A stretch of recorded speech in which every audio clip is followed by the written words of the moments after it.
Hello दोस्तों, कैसे हो आप लोग। मैं आपका अपना प्रदीप कुमार लेकर आया हूँ लेखपाल की टेस्ट सीरीज का अगला भाग। तो दोस्तों आइए शुरू करते हैं। और दोस्तों बुक से सेलेक्टेड क्वेश्चन है। वर्गीज कुरियन को खालिस्तान द्वारा राष्ट्रीय डेयरी बोर्ड NDDB के अध्यक्ष के रूप में नियुक्त किया। A Lal Bahadur Shastri, B Gulzari Lal Nanda, C Indira Gandhi, D V Giri. तो दोस्तों राष्ट्रीय डेयरी बोर्ड विकास, दोस्तों ये 15 जुलाई का अगर बात करें, 15 नहीं दोस्तों 16 जुलाई 1965 में। और दोस्तों 1965 में प्रधानमंत्री लाल बहादुर शास्त्री। तो दोस्तों इन्होंने ही किया। और दोस्तों ये गुजरात के आनंद में खोला गया था शुरू में। और इसके जो क्षेत्रीय है बहुत जगह है। आनंद, गुजरात के आनंद में। अमूल डेयरी के मालिक भी दोस्तों यही है। और अगर बात करें वर्गीज कुरियन की, तो दोस्तों 1999 में इन्हें पद्म विभूषण मिल चुका है, यानी भारत का दूसरा सबसे बड़ा सम्मान पद्म विभूषण। पद्म विभूषण भी मिल चुका है, भारत का दूसरा सबसे बड़ा सम्मान। और रमन मैग्सेसे अवार्ड भी मिल चुका है इन्हें। वर्तमान में भारतीय संविधान के कितने भाग हैं? A 15, B 20, C 22, C 30। तो दोस्तों अगर क्वेश्चन के हिसाब से देखें तो 22 भाग है दोस्तों। 12 अनुसूची है, 395 में लगभग आर्टिकल है दोस्तों। लेकिन कहीं कहीं पे 25 का भी उल्लेख मिलता है। अगर ऑप्शन में 25 हो तो 25 भी लगा कर सकते हो, लेकिन 22 ज़्यादा है।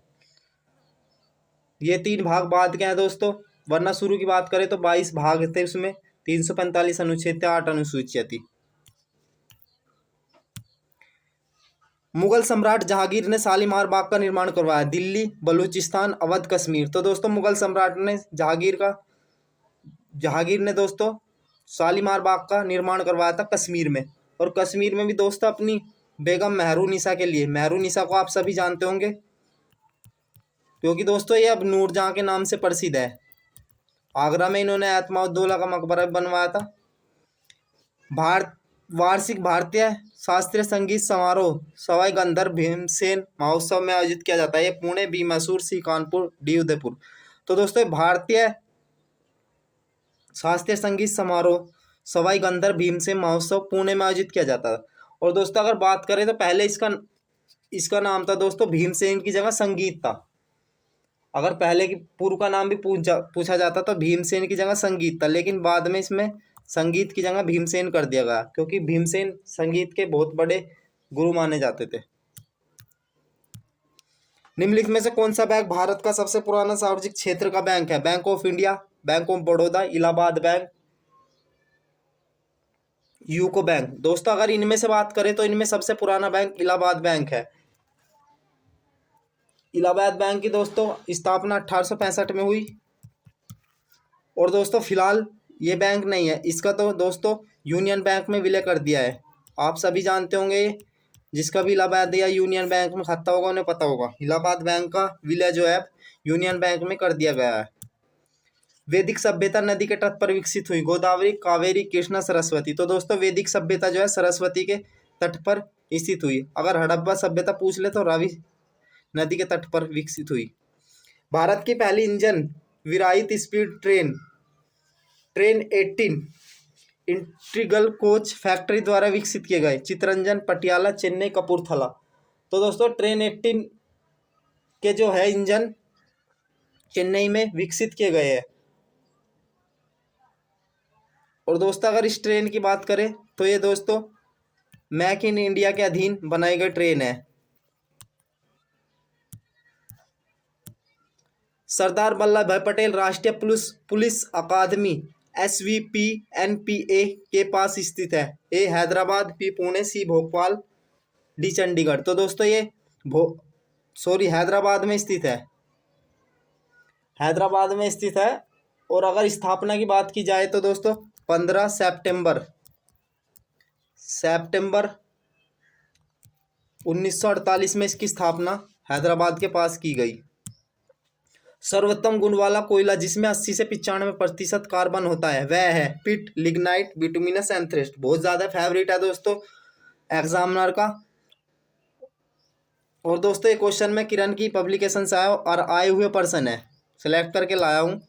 सेलेक्ट क्या दोस्तों, फ़ोटो खींच के ले आया, क्योंकि आजकल फ़ोटो खींचने का बहुत ज़्यादा क्रेज़ चल रहा। ऐसे लगता है किताब से ही पढ़ा रहे हैं, अगर वैसे लग तो लोग बाग सोचते हैं अपने धोरे से पढ़ा रहा। तो इसलिए मैं फ़ोटो खींच के आया हूँ। थोड़ा जल्दी में भी था, कुछ काम था दोस्तों आज। महाधवनी के शीर्ष पर शुरू होता है दोस्तों, जो है महाधवनी कहाँ से शुरू होती है? ए दाहिना नीला, बी बायां नीला, सी दाहिना आलिंद, डी बायां आलिंद। तो दोस्तों महाधवनी जो है बाएं नीले के शीर्ष से शुरू होती है, बायां नीले के शीर्ष से शुरू होती है। गैल्वेनाइजेशन मतलब इस्पात को की पतली परत के साथ आवरण करना है, क्रोमियम, जस्ता, एल्युमिनियम, निकेल। तो दोस्तों गैल्वेनाइजेशन या जस्तीकरण, इसका मतलब यही है कि इस्पात के ऊपर जस्तीकरण, इस्पात के ऊपर जस्ते की हल्की परत चढ़ा देना। तो इसका सही आंसर है जस्ता। C60 एक अणु है जिसमें के रूप में व्यवस्थित 60 कार्बन परमाणु होते हैं। ए 15 पंचभुज और 18 षष्भुज, बी 18 पंचभुज और 15 षष्ठभुज, सी 12 पंचभुज और 20 षष्ठभुज, डी 20 षष्ठभुज और 12 पंचभुज और 12 षष्ठभुज। तो दोस्तों इसका सही आंसर है जो C60 का एक अणु है। ये दोस्तों हकीकत में क्या है, फ्लोरीन है, और फ्लोरीन में दोस्तों 12 पंचभुज और 7 षष्ठभुज होते हैं। को छोड़कर निम्नलिखित में से सभी संघनक बहुलक है। Polyester, polypropylene, polyamide, polycarbonate. तो दोस्तों पॉलिस्टर को छोड़कर सभी जितने भी है संघनन बहुलक है। 1658 ईस्वी में बहादुरपुर के युद्ध में शाहजहां के दूसरे बेटे शाहशुजा को शाहजहां के पोते ने हराया। ए मुराद बख्श, बी सुलेमान सिको, सी आलम शाह, डी बहादुर शाह। तो दोस्तों शाहजहां के बेटे शाहशुजा को सुलेमान सिको ने हराया था। और दोस्तों ये संघर्ष युद्ध था, यानी सत्ता के लिए लड़ा गया दूसरा। लेकिन बाद में क्या हुआ, शाहशुजा को भी और सुलेमान सिको को भी औरंगजेब यानी इनके चाचा ने बंदी बना लिया और खुद राजा बन गए। फिरोजाबाद 200 वर्षों से अधिक समय के लिए का उत्पादन किया जा रहा है। चिकन का काम, कांच की चूड़ियाँ, पीतल के ताले, जरदरी कढ़ाई। तो दोस्तों फिरोजाबाद आप है कांच की चूड़िया के लिए प्रसिद्ध है, यानी कांच के काम के लिए प्रसिद्ध है फिरोजाबाद। कौन सा कथक घराना नृत्य शैली के आध्यात्मिक पहलुओं पर अधिक ध्यान देता है?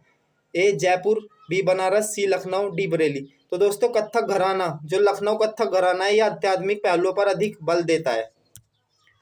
हिंदू पौराणिक कथाओं के अनुसार महाकाव्य रामायण में भगवान श्री राम अयोध्या के शासक थे, जो की राजधानी थी। ए हस्तिनापुर, बी कुरु, सी कलिंग, डी कौशल।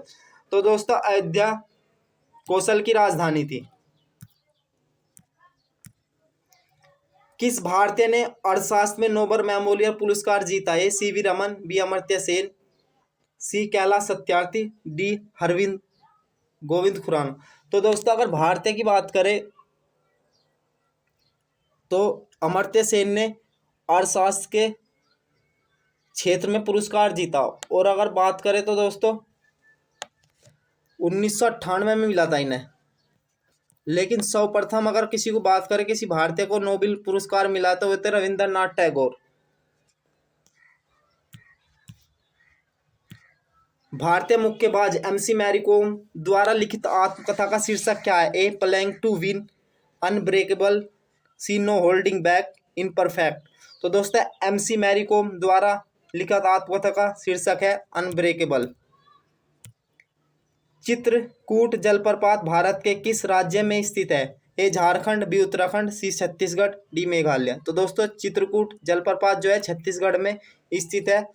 और दोस्तों अगर बात करें नदी की, किस नदी पर स्थित है ये, इसका आंसर आप मुझे कमेंट में करें। दोस्तों छत्तीसगढ़ की बहुत ही फेमस नदी है वो। भारत में निम्न में से किस रेडियोधर्मी धातु का विश्व का सबसे बड़ा भंडार मौजूद है? तो भारत में दोस्तों ए यूरेनियम, बी रेडियम, सी बिस्मिथ, डी थोरियम। तो दोस्तों भारत में अगर किसी रेडियोधर्मी तत्व का विश्व में सबसे बड़ा भंडार है तो वह थोरियम, यानी थोरियम का भंडार बहुत ज़्यादा है भारत में। निम्नलिखित में से कौन सा शहर गोदावरी के नदी के किनारे स्थित नहीं है? नासिक, बी नवसारी, सी नांदेड़, डी निजामाबाद। तो दोस्तों गोदावरी नदी के किनारे स्थित नहीं है शहर नवसारी।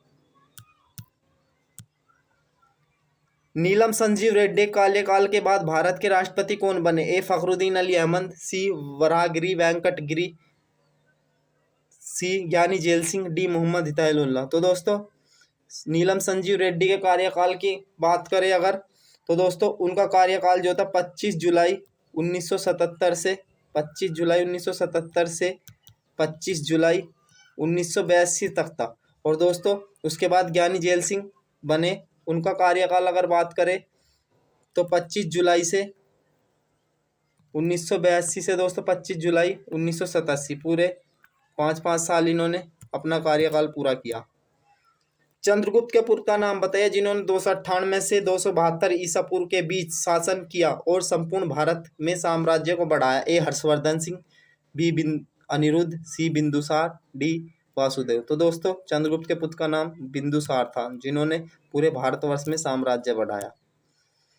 रविंद्रनाथ टैगोर ने निम्नलिखित में से किस देश का राष्ट्रीय गान लिखा है? ए चीन, बी म्यांमार, सी भूटान, डी बांग्लादेश। तो दोस्तों रविंद्रनाथ टैगोर ने भारत के साथ साथ पड़ोसी देश बांग्लादेश का राष्ट्रीय गान अमर सोनार बांग्ला भी लिखा है।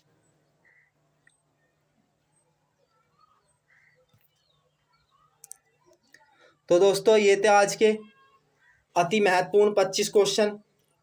दोस्तों आपकी परीक्षा के लिए बहुत ज़्यादा यूजफुल है। प्लीज़ कंटेंट पसंद आए तो चैनल को सब्सक्राइब करो, डेली नोटिफिकेशन पाने के लिए बेल आइकन पे ऑल प्रेस करो, वीडियो को लाइक करो, ज़्यादा से ज़्यादा शेयर करो। धन्यवाद।